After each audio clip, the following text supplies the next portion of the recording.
For weeks, it was a one-woman race, but recent polls show Republican Scott Brown is gaining ground on Martha Coakley. And last night, the stakes were high for their final debate. He came out swinging, and she didn't back down. From taxes...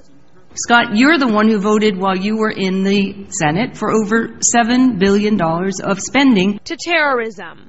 I'm scared at some of the policies that I've heard. I think it's naive to think that we have the troops to send everywhere. Republican candidate Scott Brown and Democrat Martha Coakley battled it out in their final debate in the race for a seat in the U.S. Senate. At one point, Brown went after Coakley for being what he called soft on accused terrorists for not trying them as enemy combatants. And to think that Al-Qaeda is not everywhere we're talking about, and we should not be going and addressing these very real concerns, I think is naive. Coakley challenged Brown on abortion, pressing him to explain a vote she claimed would limit some rape victims' treatment.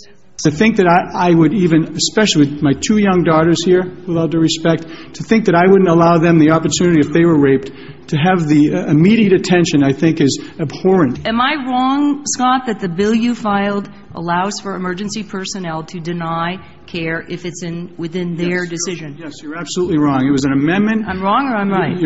You are wrong. And after the hour-long debate, well, it's certainly a different Martha. She's certainly becoming more feisty. I think she knows that it's close. Scott's come after me. I'm going to respond, and voters will get to choose.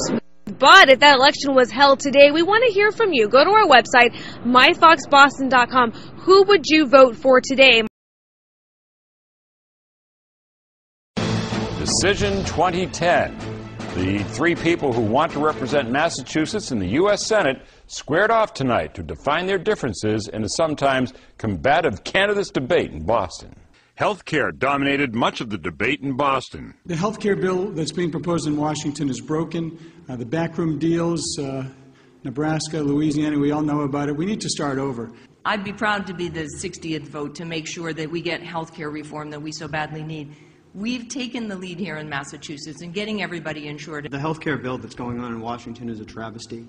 And as much as I would like to think that there will be a 41st vote against it, which I would love to be, the reality is we are seeing votes bought.